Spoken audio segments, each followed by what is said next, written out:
But you have to know the mechanism of action, because then you understand the disease and then you know how to treat it.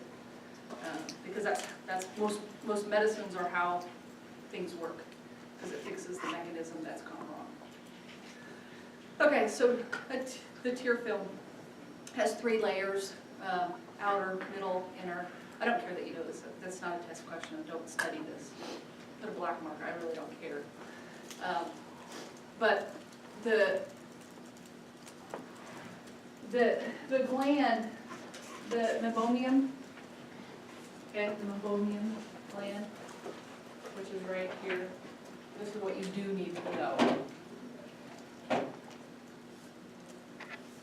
meibomian gland is involved in a lot of problems with the eye.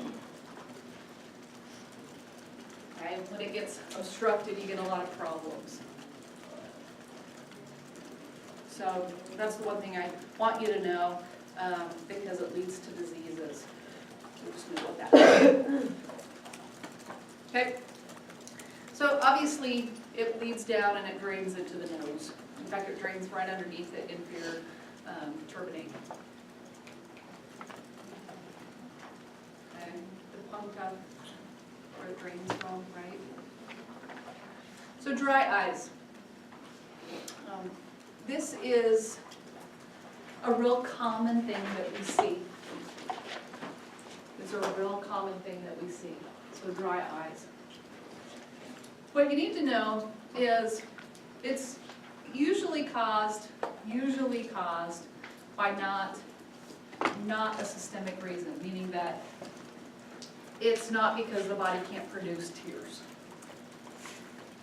And if there is someone who's having a problem with not producing tears, which is this first one here, okay, you need to think about a systemic disease. And usually it's autoimmune. Sjogren's is a very common one. You'll learn about this in the rheumatic diseases and autoimmune, and all, we talk about different stuff, but this is a real common one. You can take medications that dry you out, antihistamines, right? They dry you out and you may not produce as many tears. But most of the cause of dry eyes is excessive evaporation.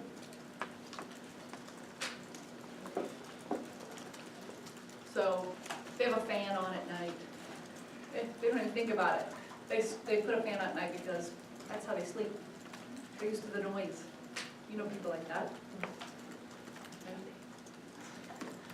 The gland actually it's too oily, so it doesn't moisten the eye very well. The meibomian gland is just it's real oily versus kind of a watery substance. So again, there's that gland. Or they have Parkinson's. So their blink rate is decreased, so they don't continue to moisten the eye. Or they don't close their eyes. So there are some people that have eyelids that turn out or in, and they don't close the eyes very well, and so they get dry eyes. Or Bell's palsy. So one of the things we do with Bell's palsy, you guys know about Bell's palsy? Mm-hmm. It's one thing I remember from anatomy really, really well. How to differentiate between stroke and Bell's palsy. Right? Yeah. You will use that more than you ever think you ever will. I'm telling you, you will use that and you will prove to patients that they're not having a stroke by what Dr. McNeil taught you that. I'm telling you. Remember that. But with Bell's palsy, the eyelid doesn't close completely and you have to have them take their eyes shut at night. Okay? So dry, scratchy. They get blurred vision because the eye is dry, but you check their vision. You do a visual acuity. That's not really blurred. They state it's blurred.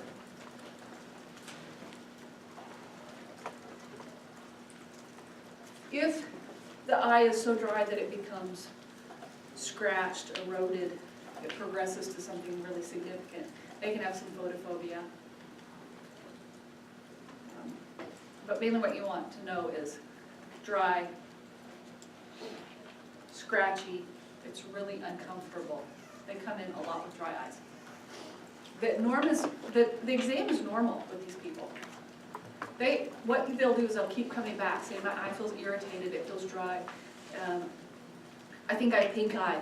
I have something in my eye. And all the exam is normal, and they have to go see the ophthalmologist because they're going to try to figure out what's the cause of the dry eye, because you treat it differently depending on the cause.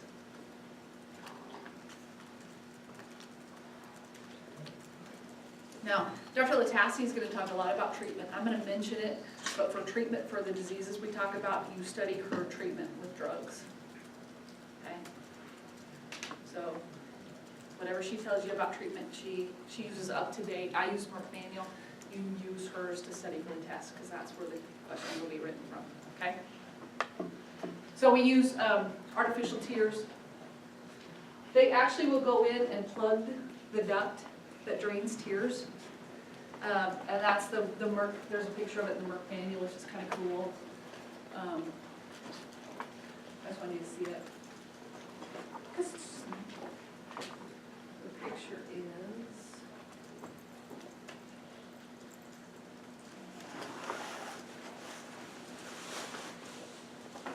that's this right here. So they put a tissue plug right into that, where it drains. So that circle there, it should be a hole, it's a plug. Okay? I really like that. Excessive tearing. Believe it or not, this is a problem. We usually got to find a cause. So they've got a conjunctivitis, they've got an infection, they've got a poor drainage system, so it's plugged up. See this a lot in kids. Mom comes in and one side is tearing, so the 6-month-old has just excessive tearing on one side. Most commonly it's a lacrimal apparatus obstruction. So this is an example of, this kid's not crying, but he's tearing on one side, so mom comes in for that. So on infants that come in with this, what happens is it's just not developed correctly. So the canal that drains the tears is just not developed. This is a very common thing. And what they're coming in is they think this child has an infection in the eye, because they have a watery eye on one side, so they think it's conjunctivitis or a pink eye.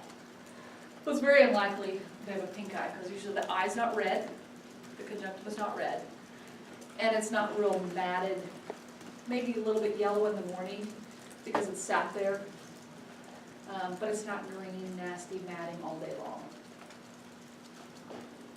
That lacrimal apparatus will develop 70 to 90% resolve within the first year. If not, you want to refer these to a pediatric ophthalmologist, and they will open up this.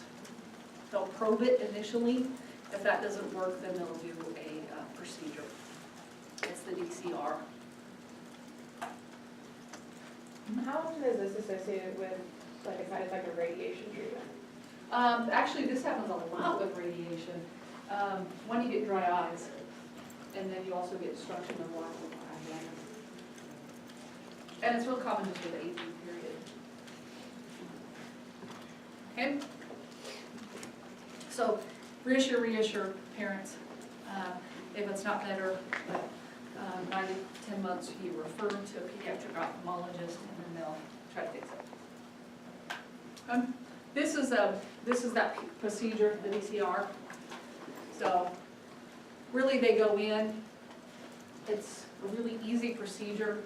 They go from, that's right the middle, terminate, they go in, they cut it, they put a tube in here, goes right in and into the nose and drains. So it's a really quick procedure, it's an in and out.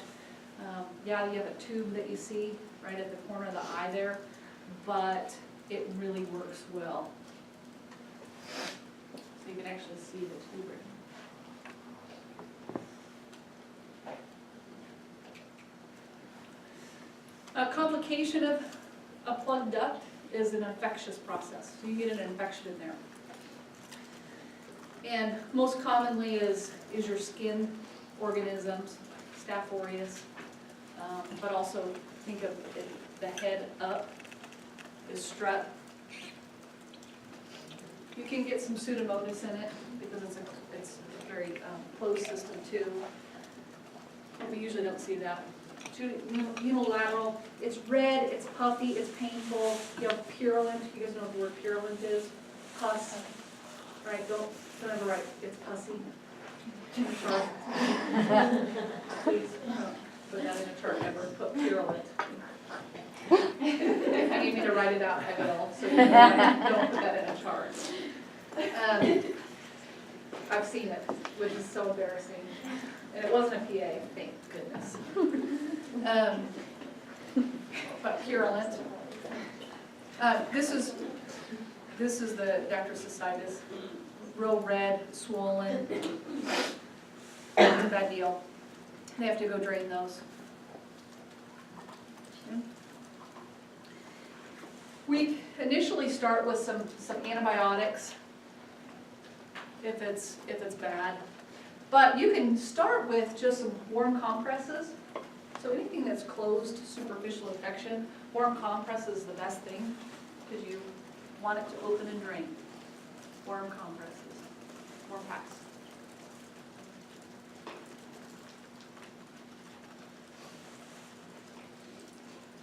The antibiotics go with Dr. Latassi, but that's what's in Merck Bingham.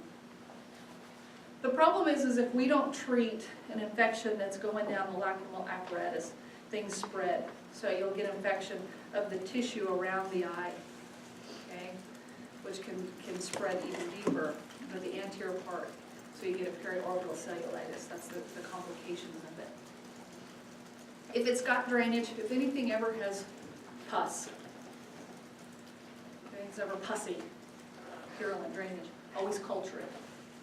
You take a Q-tip, culture, you take a swab of it, and you send it to the lab and you culture it. You see what you're treating. Then you know what antibiotics to use.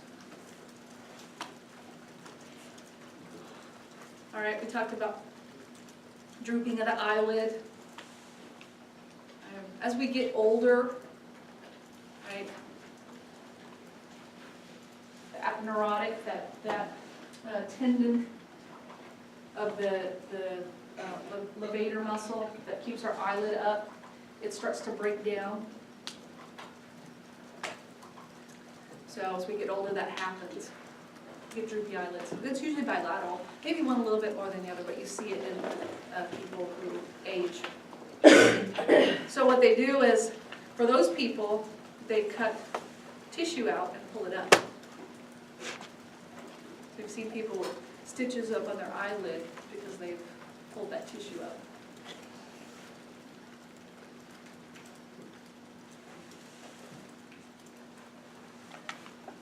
Entropion, so this is turning in of the eyelids, eyelashes.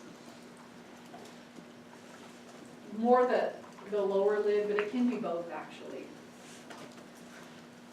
Just think, what would be my signs and symptoms of my eyelids turning in? Foreign body, feels like something's scratching the crap out of your eyes. You know what an eyelash feels like when it's in your eye? Well, think about all of them in your eye, right? So you can get infections. So the conjunctiva gets infected. You can get a corneal abrasion, okay? If you're chronically irritating your cornea, you can get a corneal ulcer, which leads to blindness, right? If I can't see if my cornea gets destroyed, I kind of blind. So how do we treat this? Well, you gotta get the eyelids fixed, and most people it's surgical. But you gotta lubricate the eyes. You gotta get them moisturized. When they don't have a good blink reflex, right? So they get dry eyes. So that's a picture of someone, them Most commonly, it's those lower eyelids, but you can have both. That would not be comfortable.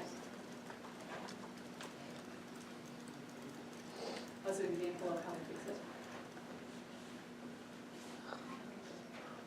Ectropion. So that's turning out.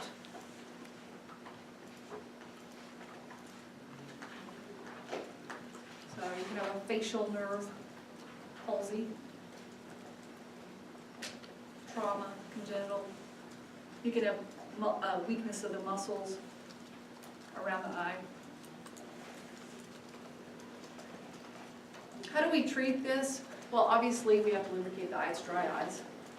That's what our eyelids do, they keep the fluid in there. Most times we don't do anything about it. People that it looks really bad, they'll cosmetically get it fixed, but insurance doesn't pay for it usually. And then our eyelids are out, so they're tearing out, and they're waving. So this example, you've seen this. This is really common. As we lose the elasticity of our skin. See this? Hordeolum or sty. Okay. So there's two types. This is always confusing. I don't know why people don't get this right, but it's really not confusing. But there's two types of hordeolum. There's the external, which is what you see all the time. It's this dye that you see in most people. And it's a acute infection. It's really externally, you see it. Some obstruction. The internal is deeper. In fact, it's a bigger area that it involves. It's usually, if you pull down the eyelid, you can see it better. It's on the internal surface of the eyelid. And it's usually an obstruction of the meibomian gland. And usually when it's internal, they're sick. It's because think of superficial versus deep. If I have a superficial infection, I usually don't feel that. But if it's a deeper infection, I'm sick. That's what I want you to kind of distinguish between that. Is that Streptococcus aureus or Staph aureus? Staph. Did I write something? Yeah, staph. Staph's on your skin right now. Right? It's just waiting for an opportunity to take advantage of an opening. So how do we treat these, right? For an external sty, it's warm packs. You don't give antibiotics, you don't do anything for it, you just put warm packs on it. And most times they go away.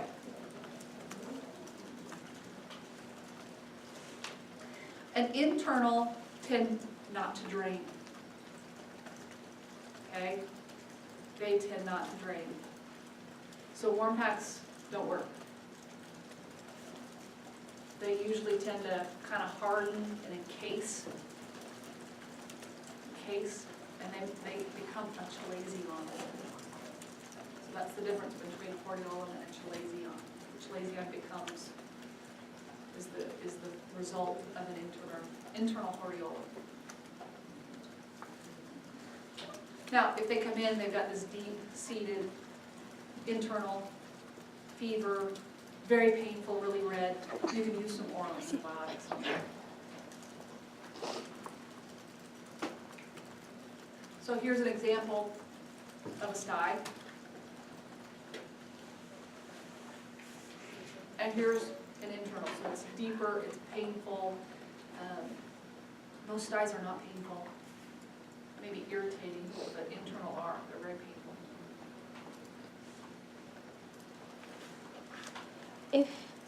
If styes are always caused by a bacteria that antibiotics work against, why would you not give an external sty antibiotics? It's not always caused by a bacteria. And it's an encased, it's closed off infection that doesn't, any abscess actually doesn't really respond to antibiotics. It's actually not recommended as a treatment. Opening up and draining it is a treatment. We use antibiotics if the recommendation is if the surrounding skin cellulitis is greater than about 3 to 4 millimeters. But the treatment, number one treatment for an enclosed abscess, which this is, could be an abscess, right? It's closed off, is for it to open up and drain. Once you get rid of the bacteria and it drains out, it's treatment. It's enclosed, it's encased off. So versus like an internal, it's more involved. You have systemic symptoms like fever, but there's no reason to. What most people want to do with the sty, I will tell you, your preceptors will do, I continuously see this, is they want to give antibiotic drops. And patients want you to give them some antibiotic drops. Well, topical is not going to do anything. But treatment is incision and drain, right? Open it up and drain. But most of these drain just with warm packs by themselves. Make sense? Did you say like 3 centimeters if the surrounding area is? If I have an abscess in my leg and it's just the abscess with just redness on top of it, but if I have surrounding cellulitis around it, that's when you're supposed to add antibiotics. You don't need to know that, but you will learn that with skin. That's the recommended treatment, the same word. Chalazion, okay? These are the styes that don't go away. Okay. Usually the internal that they didn't drain, they just hardened, encased. I always think of it as, I don't know if any of you have had a pimple that never went away, and it's just kind of a little knot underneath your skin, or you've seen someone like that. I know, we all have flaws in our body, or someone else does, but it's like a little closed off pimple that it never kind of went, didn't drain, but you kind of feel just a tiny little knot. It's the same thing. The bad thing is in the eye, it's a tiny area, it's thin, and it's irritating to most people. It's irritating because I can see it. It's usually not irritating to the eye. So you send them to the ophthalmologist and they'll excise these. They'll take them out. It's not invasive to any cells? I've had a small one for years now. Yeah. Like it's tiny, I can't see it. Yeah.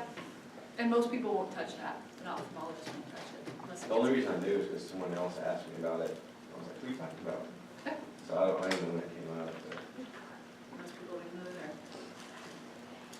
So you guys know that an ophthalmologist, just know this, an ophthalmologist is a medical doctor. They went through medical school. They went through 4 years of their medical school, then they went to residency as an ophthalmologist. They a lot of times go through a fellowship and specialize in something, but they're a medical doctor. An optometrist is, they just go to optometry school. They can give you prescription, they can check pressure in your eye, they can do some just eye focused stuff, but they can look to the back of the eye, but if they find any disease states, they will send you to an ophthalmologist. Just food for thought, what did the optometrist learn for 4 years? They learn about glaucoma, they learn about all the disease states. They just can't give you a lot, they're not gonna do any procedures that are gonna treat those disease states. They're not gonna be doing, reattaching your retina with laser therapy or,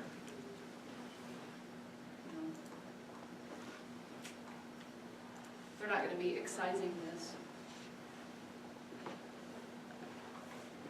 They have a lot of knowledge, they learn a lot. Alright. Okay, and in Oklahoma you have to have a prescription every year, which irritates me. Did you know that? It's a racket. But it's a good way for them to earn money. That's not in every state. I'm glad they, okay, blepharitis. Okay, so this is, in general, simply dandruff of the eyelashes. That is what it is. Okay? Seborrheic dermatitis, the word that you will hear, is dandruff of the scalp. That's the medical term, okay? So these people have seborrheic dermatitis usually in the scalp, so if you look, they have flaky skin. Rosacea is someone who has a lot of, they're an adult with acne in the nose area. So anterior versus posterior, so it's the difference between, is it in front of the eyelashes or behind the eyelashes when you look at the eye? That's what you're looking at when you compare, when you say what's anterior and posterior. And it's crusting, so it's crusting of the eyelashes. And how you treat it is depending on what's causing it. So sometimes, because it's itchy, they scratch it and get infection, right? But most blepharitis is just dandruff. So all you do is have them clean it daily with water mixed with baby shampoo. This is the best way to remove that flaky skin.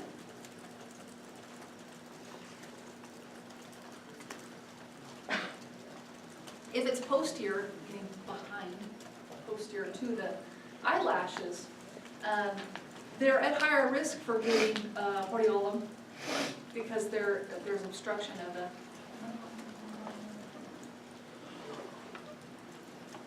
Again, that gland can get obstructed.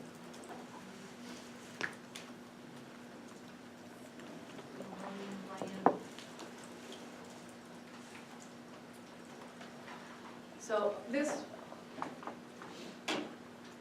is obviously very severe. It's chronically inflamed and infected.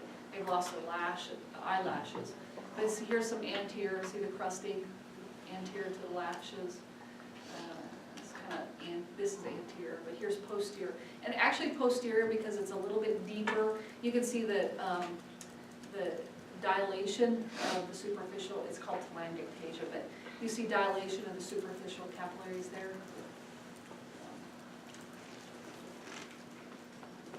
Okay. So get the skin off, the dry, scaly skin. They usually have some dry eyes with it, so you can get some artificial tears. If it's infectious process, especially posterior, those people may need some antibiotic drops. You want to make sure they don't have a chronic conjunctivitis with this, because think of, if there's debris behind those lashes, it's going to irritate the conjunctiva and the cornea. So you got to watch for that.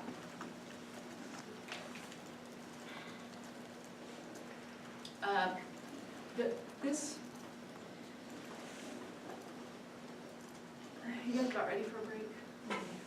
Break? Let's break.